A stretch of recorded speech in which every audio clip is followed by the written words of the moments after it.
Hello, thanks for staying. Okay. It is hard to see up here. Can you guys hear me? Okay. Okay. I start to see bright lights flashing like a strobe light. I feel my eyelids fluttering like they do in REM sleep when you're dreaming. I begin to see rapid, vivid visual pictures.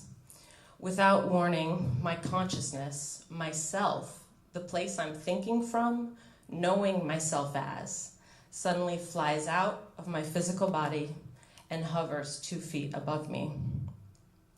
I stare with wonder at the creases on my face, the lines on my eyelids. I watch my chest contract and expand. I see the turquoise t-shirt I'm wearing, but I'm not seeing it from my eyes, but looking down above my body. I feel a loving presence behind me, pulling me up, up, up, welcoming back into this magnetic force, this beautiful, exquisite, and intelligent love pulsing all around and within me, welcoming me back home. And I have an epiphany that's changed my life forever.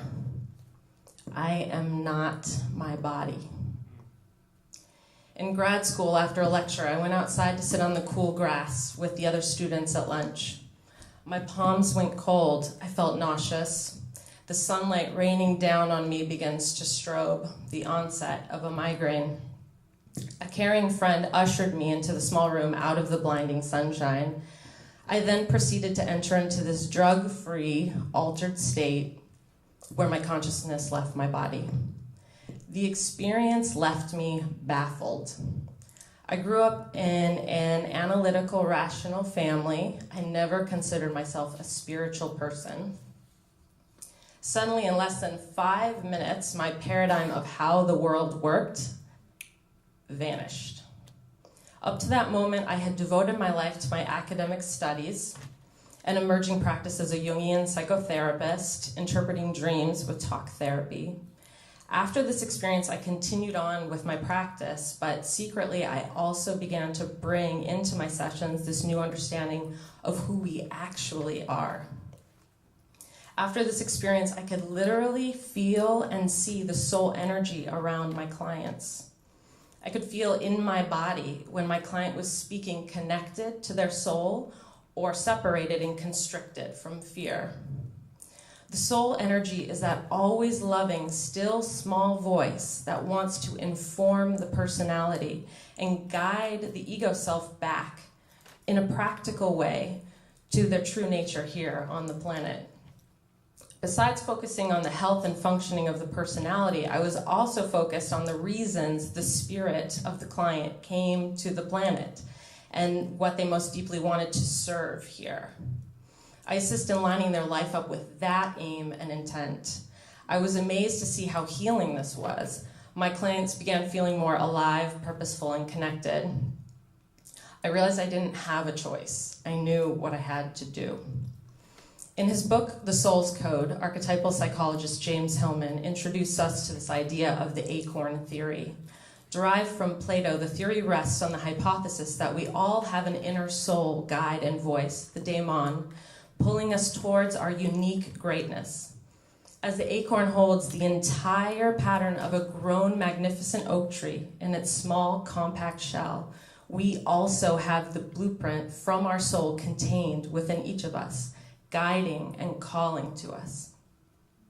When fully actualized, one can look back and see the clues along the way where life and our soul were conspiring to bring us to our greatest self. Instead of only viewing us as nature, like biological factors, or nurture, like upbringing, we are subject to a third formless ingredient, the soul. I remembered meeting my son when he was first born. At 2 minutes old, I experienced his strong and unique personality. Where did he come from? Instead of this idea, we come into the world as a blank slate, a tabula rasa. The acorn theory proposes we enter the world with our own secret language hidden between the cover of our lives. Our spiritual task is to decode our soul's language and become fluent in what our soul has to say. If we prioritize, protect, and preserve the specific nature of our being, we stand courageously and honor soul. Far from being narcissistic or self-involved, soul devotion is the most selfless thing we can do. We give the world what we came here to give. We get out of our own way and trust the energy between the heartbeats, surrender to the force that pumps our blood, and connect to the internal pre-existing wisdom that divides our cells. As Joseph Campbell said, the privilege of a lifetime is being who you are. Thank you.